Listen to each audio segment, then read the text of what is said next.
happens. If that happens, what to do. In regards to the webinar and kind of how this works is you will find on Zoom, there's a question and answer place. So if you will put your questions in there, we will slide them over to Charmaine and see about getting those answered. If for any reason we run out of time, we'll make sure that you get responded to, hopefully individually. There's also a chat box, which is very different. That's a great opportunity if you guys want to just share information, make comments and things like that. They won't necessarily be responded to directly at this moment in time. And we've also asked towards the end, Charmaine's going to say, okay, let's take a break. We're going to put up some poll questions. And if you will just answer those, there's probably just about 5 of them, and they're pretty fast. If you will, and they're directly for parents. We really, for data collection for our contract, we need to gather parent input. So if you'll just share your thoughts with us on that, that's super helpful. And if you missed part of it, or if you feel like this is something you really want someone else to see, all of our webinars are archived. You can find them on the YouTube site for Idaho Federation of Families. If you just Google that, or go to YouTube and put in Idaho Federation of Families, all of our ones will pop up. And then also on our webpage, IdahoFederationOfFamily.org. You'll find under Education and Webinars, there's a section there for all of our archived webinars, and we've collected those over a couple of years. You'll find Charmaine's previous ones in there, I think. So with that, I'm going to mute everything I've got and turn it over to Charmaine. Again, thank you so much for coming back. Your knowledge in special education is really valuable, so we appreciate it. Well, you're welcome, Carol.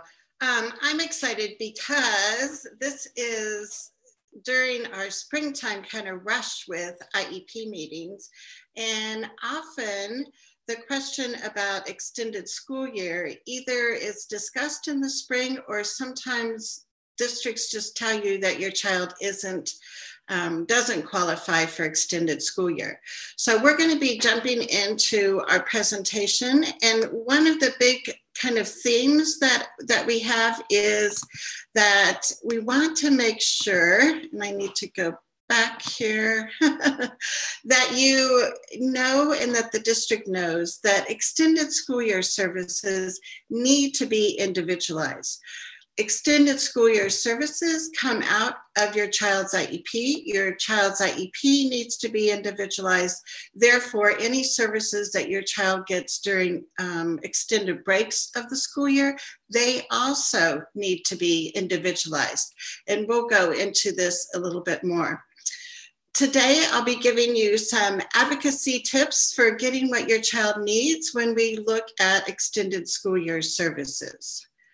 And like I said, the springtime is kind of a busy time for schools and parents. And we want to make sure that there is a block of time during your springtime IEP that you do talk about extended school year.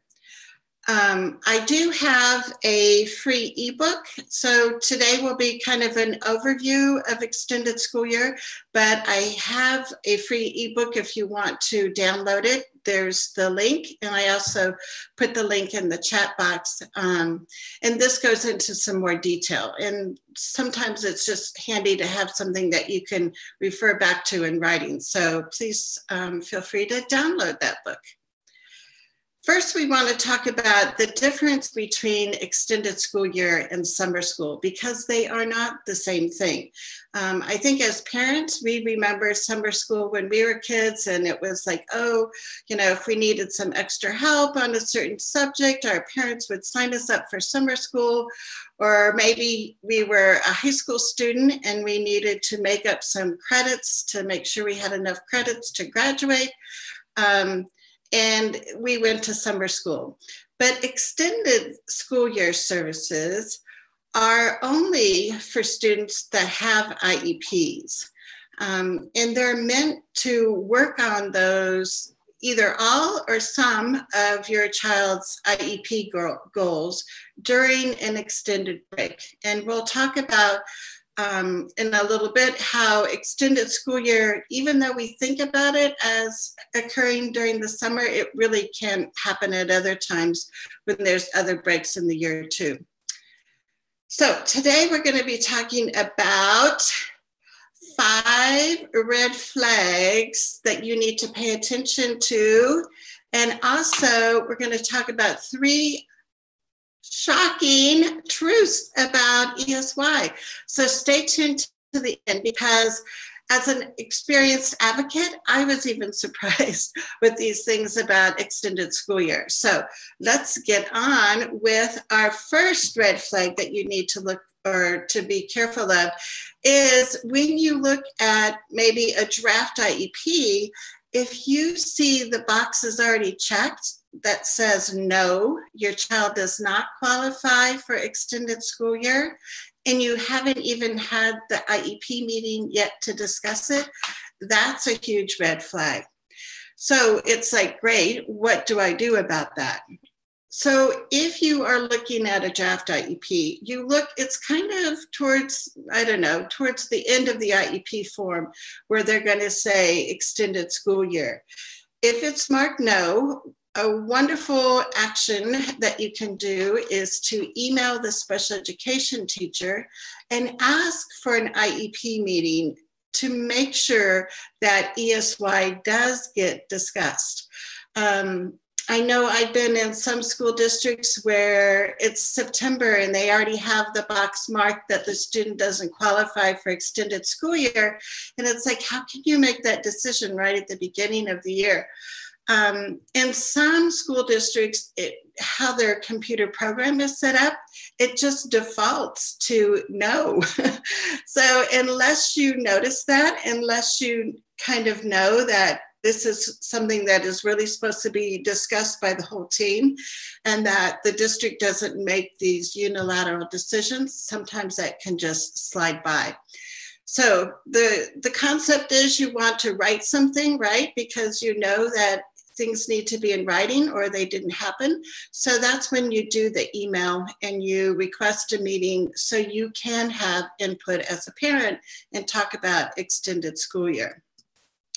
Now, the second red flag that you might see is when the school says, oh, your child's making adequate progress on their IEP goals. They don't really need extended school year services.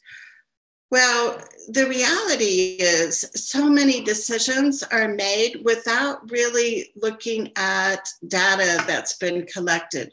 So if you hear, oh, your child's doing fine, they don't need ESY, one of the action steps that you could take is to ask the staff to share the data that they've been collecting to measure your child's progress.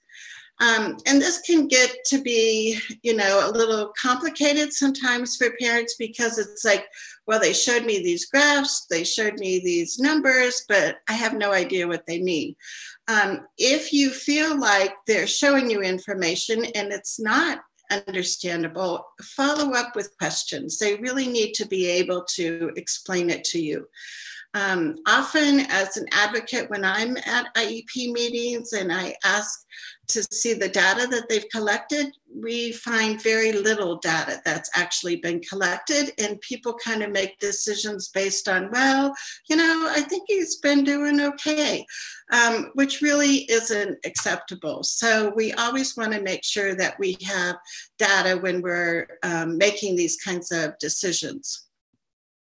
Now, the third red flag is when the staff tells you, oh, your child didn't show any regression or recoupment issues. Therefore, they don't qualify for extended school year.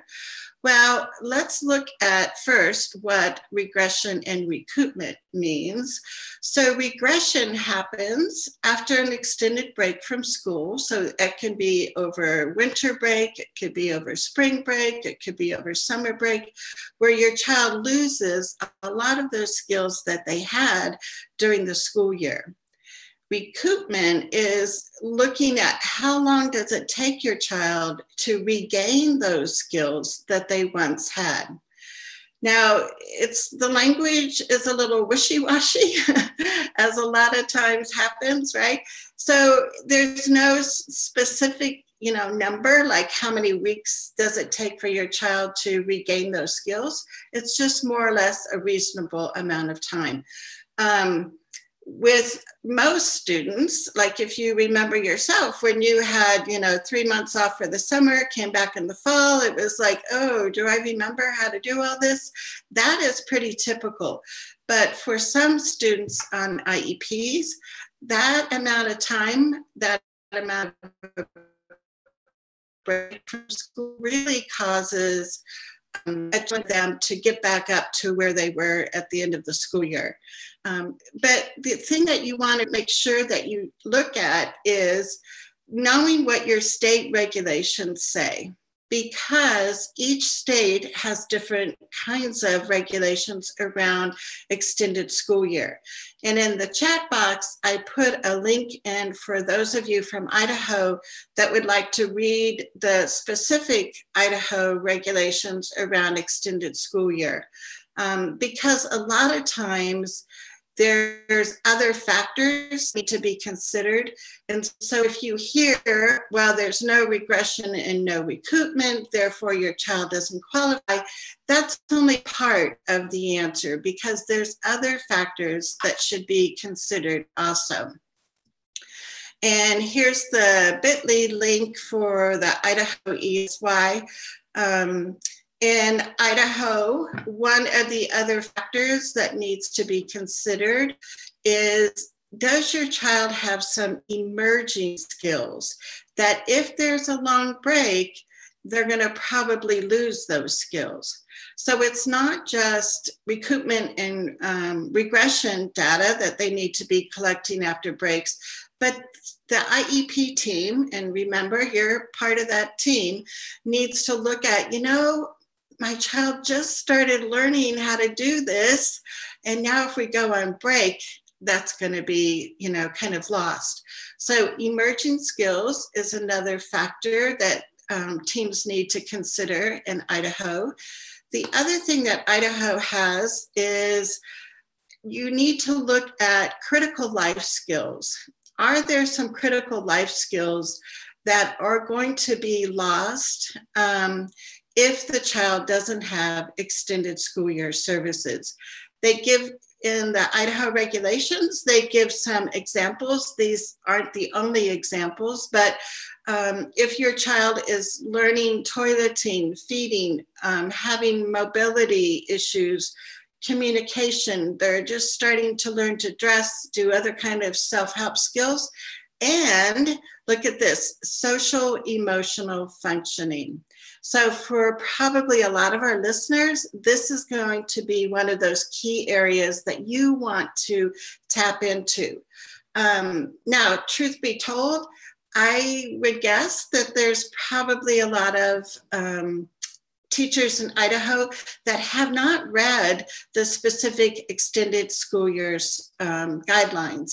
So if you download the link that I showed you, and we have it in the chat box for Idaho's guidelines, I would take a copy of that to your IEP meeting, because you're probably going to get some pushback, because not everyone understands that Idaho has these other factors that need to be considered.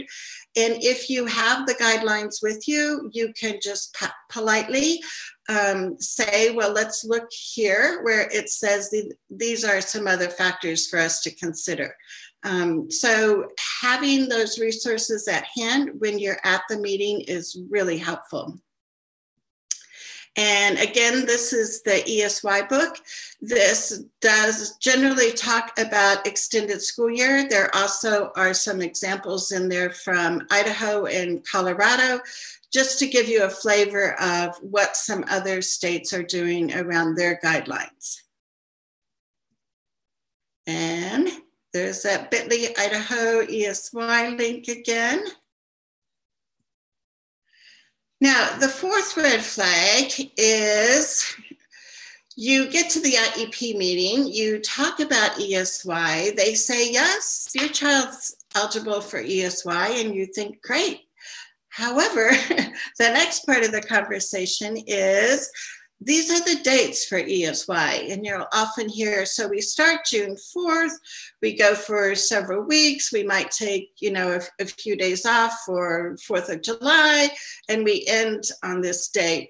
We have it from Monday through Thursday, from 8:30 to 11:30, and this is our ESY program. Well, this is probably one of the hugest red flags that I see at ESY discussions and during the meeting. If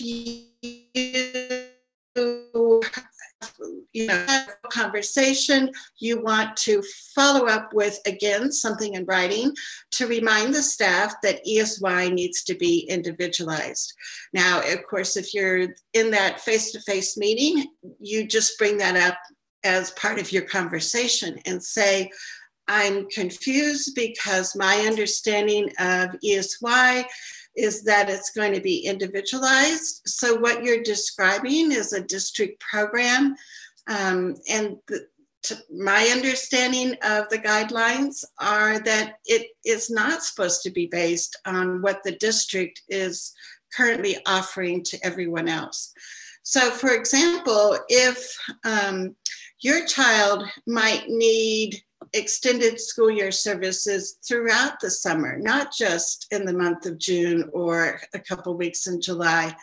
And so looking at the way that your child learns and how much reinforcement they need with those skills, that could be something that you say, I understand this is what you're offering. However, this really doesn't fit my child's needs.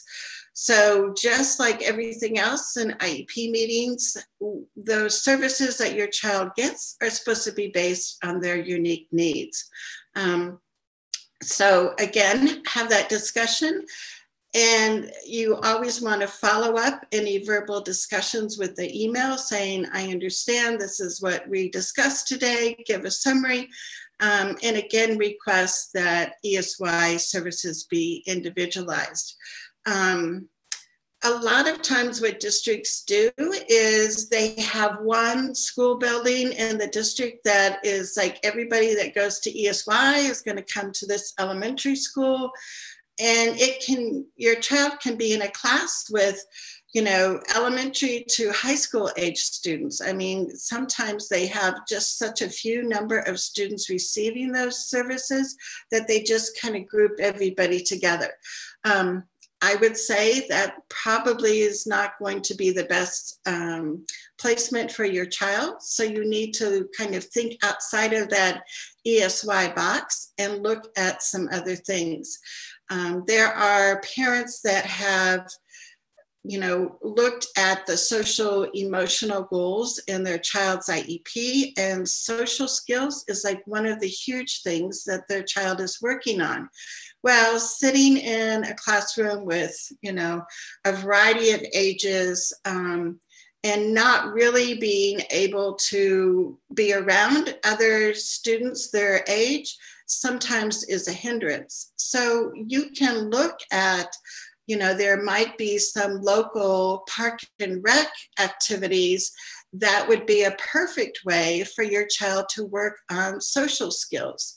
So extended school year doesn't just have to be around academic skills. It can be also with social emotional skills. So that's something that you want to keep in mind when you're talking about this for your child. Now, the fifth flag is a little bit controversial, but a lot of people in districts will say, well, we don't have to worry about inclusion for extended school year. We're not mandated to provide a least restrictive environment during extended school year services. And I would say that one of the things that you can do when you hear statements like that is to ask for the policy that says least restrictive environment doesn't apply to extended school year. Now, if the administrator or the teacher is aware of Idaho's guidelines, Idaho actually has a statement in there talking about how they're not responsible for having least restrictive environment. So depending on how big of an issue this is for you, you can kind of push that.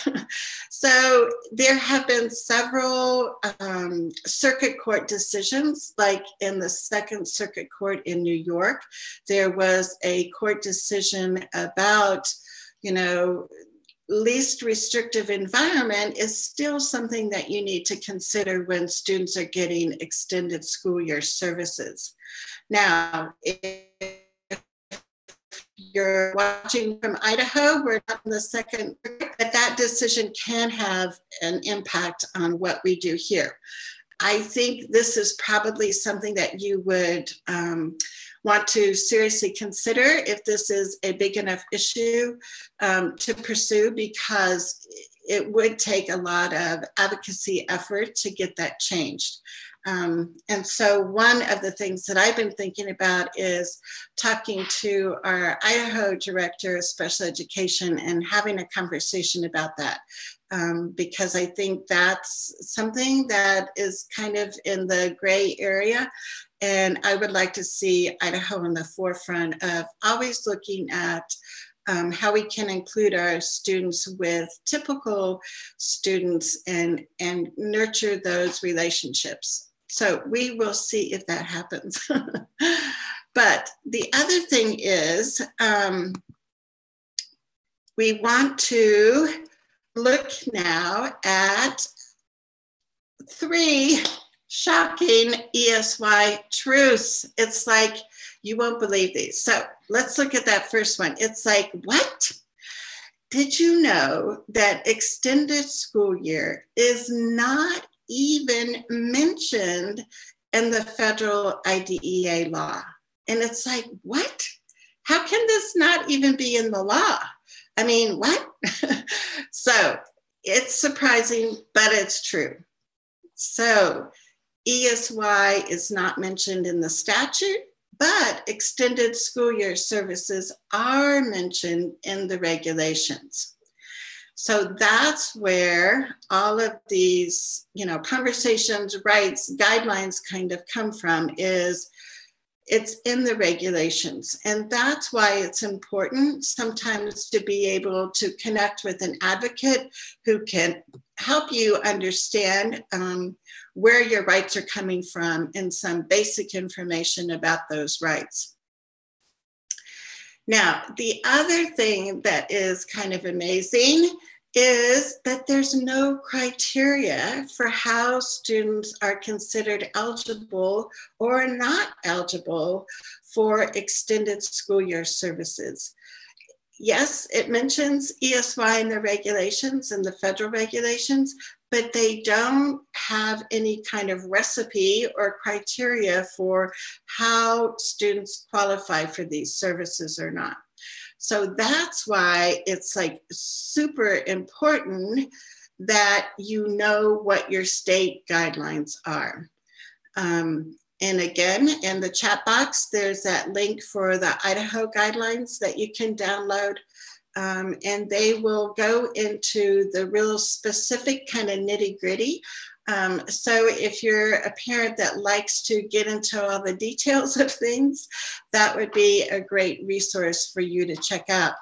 If you're viewing this webinar from a different state, you can go to the State Department of Education's website in your state, and you can type in the search box extended school year guidelines, and usually then that will pop up for you. But I can't emphasize enough how your state guidelines are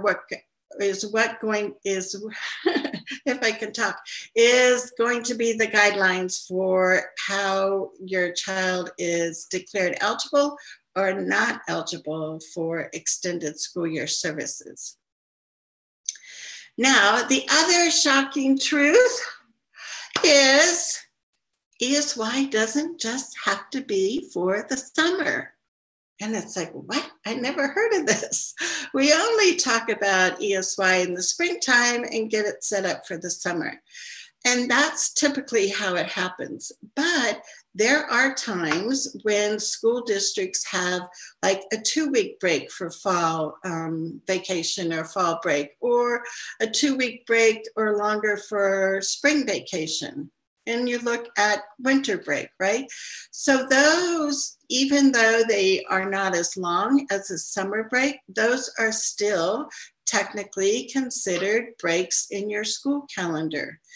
And for some students, even having a couple weeks off of school is really going to be challenging for them to then come back to the school year and get back into the flow. So even though we typically look at extended school year during the springtime, what's going to happen during the summer, know that depending on your school calendar, that there may be other breaks during the year. And it is just fine for you to have a conversation about, I know extended school year typically happens in the summer.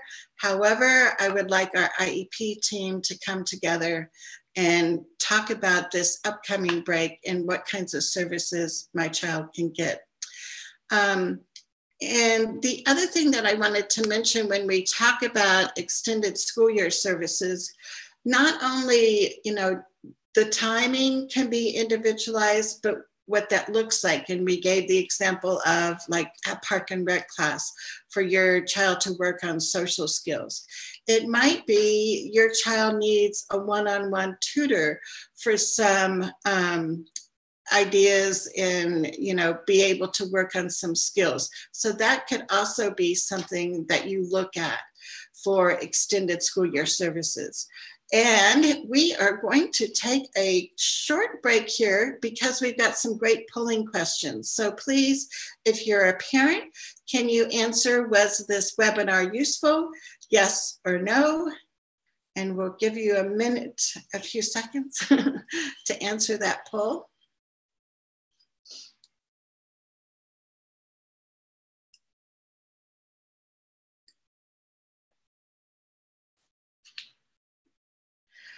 And are we going to have any other polling questions right now?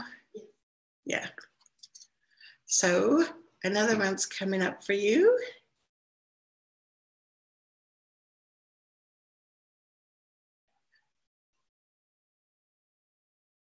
So here's the next one. What time of day works best for you to watch our webinars? Morning, afternoon, or evening? So parents, if you can please respond.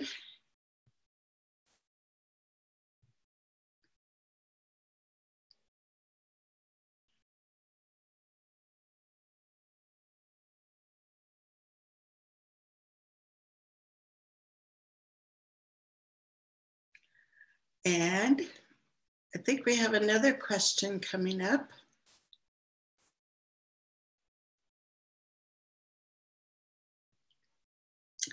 How likely is it that you will watch our webinars in the future? Very likely, somewhat unlikely, very unlikely.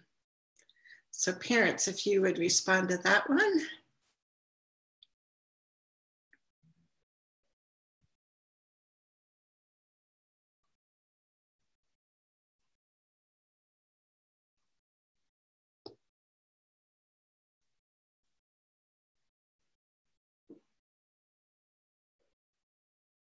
And do we have another poll question? Okay, we got 3 more questions for you. Thanks for your feedback. Have you accessed, we just lost that one. Have you accessed our library of archive webinars on our website, yes or no?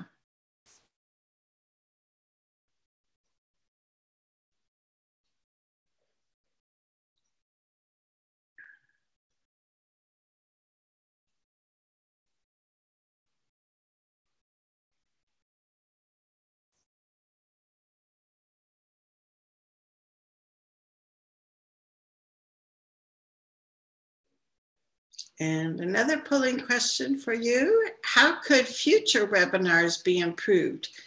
Make the webinars more interactive, have more knowledgeable speakers, address a more relevant topic, or change the time of day?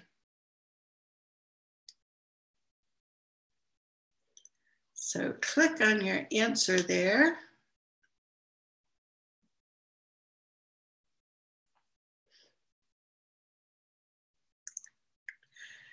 Copy and paste the email address below so you can get Carol Dixon's email address. And if you have any other comments, Carol would love to hear from you.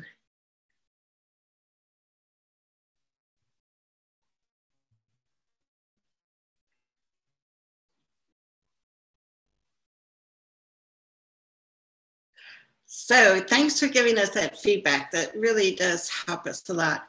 And if you have any other questions about how do I get support, this was great, Charmaine, but it's still confusing.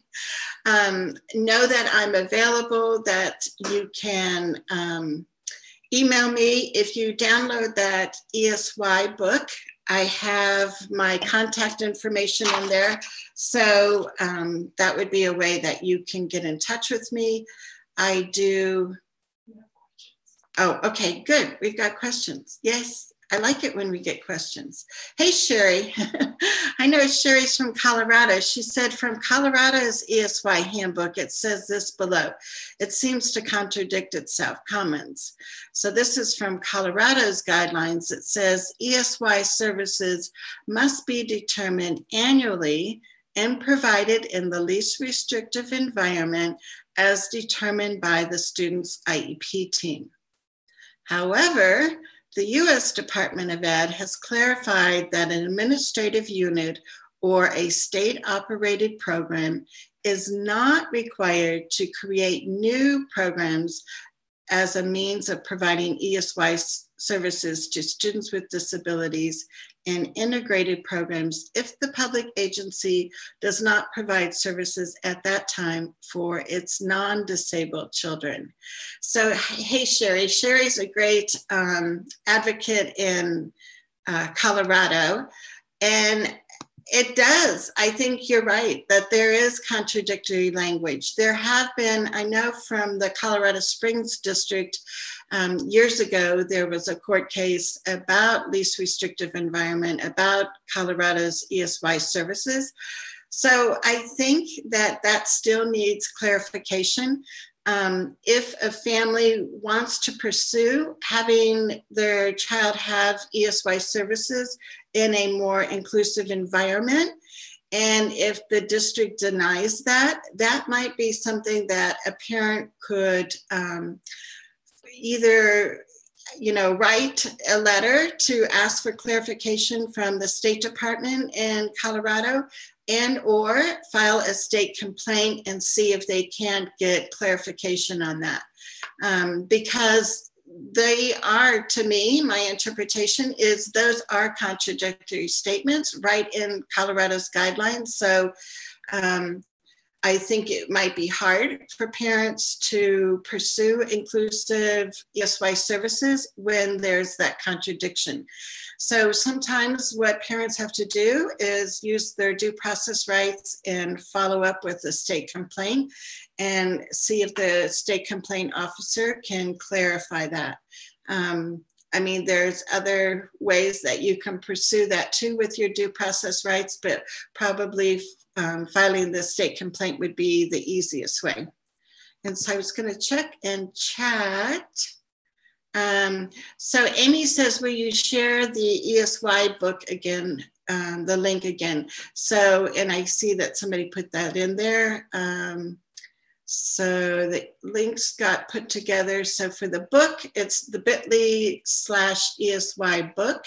And then for the Idaho guidelines, it's bit.ly/Idaho ESY. And if you have further questions, you can type those in either the question and answer box or in the chat. So thanks for asking that, Amy. So we're going to go back a little bit here, but I'm hoping that you're finding this information to be helpful for you, because we want to make sure that students actually get the supports and services that they really need. And so again, the point is that ESY can happen for other times during the school calendar. One of the messages that I, as an advocate, like to share with parents is what you accept continues. So if you accept the fact that they're not going to talk about ESY at the IEP meeting, guess what? That's going to keep happening year after year. If you accept the fact that you can only have ESY services for your child during this district plan time, guess what? That's going to keep happening year after year. So what's important for parents to understand is that if you want to make change, if you want to make sure that your child gets the individualized supports and services that they need, you need to feel confident to speak up. Sometimes that can be intimidating in an IEP meeting. And I always suggest that parents bring a friend or someone else with them to the meeting, because when you're asking for change, no matter if it's about ESY or other kinds of, mental health supports for your child, whatever, when you ask the district to do something that they're not used to doing, you will most likely get some pushback. Now, that can feel very intimidating when you're sitting in that meeting and there's, 6 to 8, maybe more professionals sitting around the table. So that's why you want to come prepared. You want to be able to look at the draft IEP ahead of time. You want to go through each section, especially now you want to look at that extended school year section of the IEP. You need to see how the draft IEP has that already filled out, or maybe not. If you bring your state regulations with you to your meeting, that will help you so much by being able to refer to exactly what it says. As Carol said at the beginning of the meeting, I do go to a lot of meetings with families. I was a special ed teacher for 15 years and then a classroom teacher for 15 years. So I know the education system and how it works and sometimes how it doesn't work, right? But I'm also a parent of a child. I have my son, Dylan, who happens to have Down syndrome. So I learned as a parent how important it is for us to speak up, because you're the one that's going to be advocating the most for your child. So with that blending of my experience as being a teacher, my experience of being a parent and having to advocate for my child, I bring those together, and I do private advocacy work for families. I also do a free Facebook Live each Thursday at noon Mountain Time, and that's a great way for you to jump on my Facebook page, which is Visions and Voices Together. And you can catch those Facebook Live shows. They're always up for replays too. I have a membership group where parents have decided that they wanted some more help than just watching the free Facebook Live. So that's available. If you download the ESY book, you will have all of that contact information in there. So I don't see any other questions in here, but know that your child deserves the individualized supports, not only during the school year, but also when there are breaks. So I hope this information has been helpful. Please share it with others, and we shall see you again on another webinar. So thank you very much, and we shall talk to you later.